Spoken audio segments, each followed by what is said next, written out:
अस्सलाम वालेकुम। सियासी हलचल में बड़ी तेज़ी आई है। मुख्तलिफ़ पार्टियों ने अपने टिकट तकसीम किए हैं और कुछ जगहों पे हर पार्टी को मुश्किलात का सामना भी है और हर पार्टी ने कुछ ब्लंडर्स भी किए हैं। तहरीक इंसाफ ने बहुत ज़्यादा गलतियां की हैं। कोई 80% टिकट उनके सही तकसीम हुए हैं और 20% टिकटों पे लोगों को एतराज़ात हैं। सबसे बड़ा एतराज़ मशहूर सहाफ़ी जो है आलम साहब उन पे है, क्यों इम्तियाज़ आलम साहब, क्योंकि वो इमरान ख़ान का इंतहाई नाक़िद रहा है और बल्कि गालियाँ तक दे रहा था। उसको नेशनल असम्बली का टिकट मिला है जिस पे लोग बड़े परेशान हैं। और दूसरी तरफ शेख रशीद जो मुश्किल हालात में और छिला काटने के बावजूद उसने कोई इमरान ख़ान के ख़िलाफ़ प्रेस कॉन्फ्रेंस नहीं की, उसके मुकाबले में कैंडिडेट खड़ा करना ये इंतहाई गलत फ़ैसला है। फवाद चौधरी ने भी कोई प्रेस कॉन्फ्रेंस के बाद कोई ऐसी हरकत नहीं की, उसको भी हक बनता था कि टिकट दिया जाए। बहुत सारी जगहों पे लोगों को और भी शिकायतें हैं। एक साहब जिसने मुस्लिम लीग नून के लिए अप्लाई किया था उसको पीटीआई वालों ने टिकट दे दिया। तो ये इस तरह के ब्लंडर्स मारे गए हैं।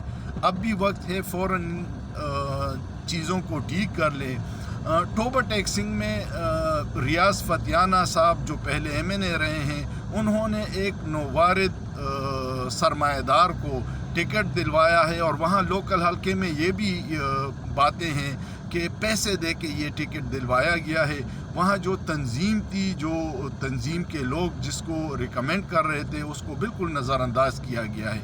वहाँ सईद अकबर साहब थे, बहुत ही मौजू कैंडिडेट थे एनए के लिए, उनको नज़रअंदाज करके रियाज फतियाना ने अपनी सीट बचाने के लिए, इसको मुस्लिम लीग नून को फ़ायदा पहुंचाने के लिए इस हलके में टोबर टैक्सिंग में कमज़ोर कैंडिडेट से पैसे लेके टिकट दिलवाया है। ये वहाँ हलके के लोग इल्ज़ाम लगा रहे हैं। मुस्लिम लीग नून ने भी बड़े ब्लंडर किए हैं। मियां नवाज़ शरीफ साहब जब से आए हैं और डील करके आए हैं तो अब उनकी मर्ज़ी नहीं चलती।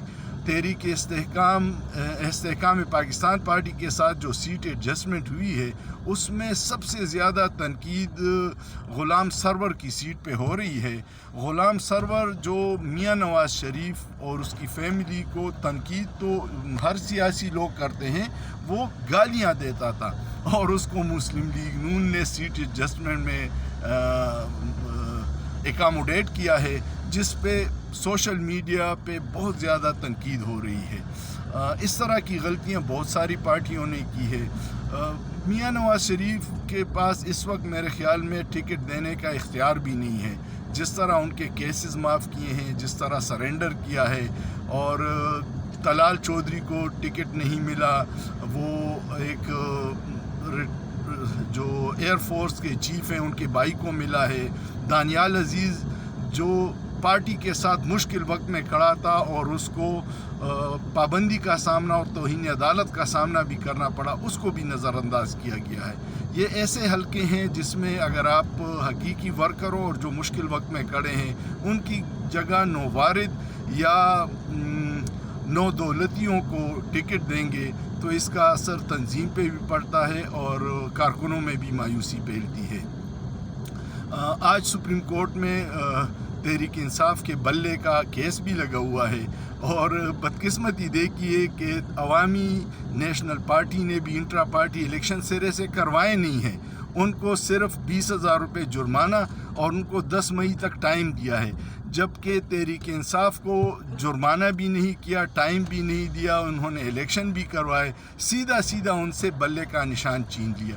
ये साबित करता है कि तहरीक इंसाफ के ख़िलाफ़ इलेक्शन कमीशन अब एक पूरी पार्टी बना है और अदलिया भी का किरदार कुछ इतना अच्छा नहीं है, क्योंकि उन्होंने लेवल प्लेइंग फील्ड की जो अपनी दरख्वास्त जमा कराई थी उसको भी डिले टैक्टिक्स में डाल के, और काजी साहब का रवैया ये अच्छा है कि टीवी पे बराह रास्त लोग देख रहे हैं तो पता चलता है कि इंसाफ का मयार क्या है। अगर ये इलेक्शन फ्री एंड फेयर नहीं हुए तो जो लोग इस गलतफहमी में हैं कि इस इलेक्शन के बाद धांधली ज़दा और प्री पोल रिगिंग और आफ्टर पोल रिगिंग और सियासी इंजीनियरिंग करके اس سے ملک میں استحکام آئے گا تو وہ احمقوں کی جنت میں رہتے ہیں. اس سے سیاسی بے چینی اور بڑھے گی اور معیشت کو نقصان ہوگا.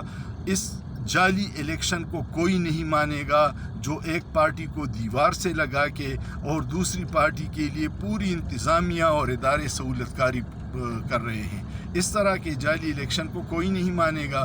یہ اگر آپ صرف مغربی دنیا کے لوگوں کی آنکھوں میں دھول جھونکنا چاہتے ہیں کہ بنگلہ دیش کی طرح ایک ڈیمی الیکشن کروا کے لوگ مطمئن ہو جائیں گے تو آپ غلط فہمی کا شکار ہیں. کیونکہ اب عوام میں شعور آ گیا ہے اور شعور کا جن بوتل سے باہر آ گیا ہے جس کی نئے اداروں کو سمجھ آ رہی ہے کہ اس کے ساتھ کیا کریں. اب یہ بھی خبر ہے کہ سوشل میڈیا کے ڈر سے الیکشن سے 2 دن پہلے اور الیکشن کے 2 دن بعد تک سوشل میڈیا پلیٹ فارم کو بند کرنے کی بھی سوچ بچار ہو رہی ہے. ایسی کوئی بھی کوششیں جو آپ کر رہے ہیں یہ آپ کو الٹا نقصان پہنچائیں گی.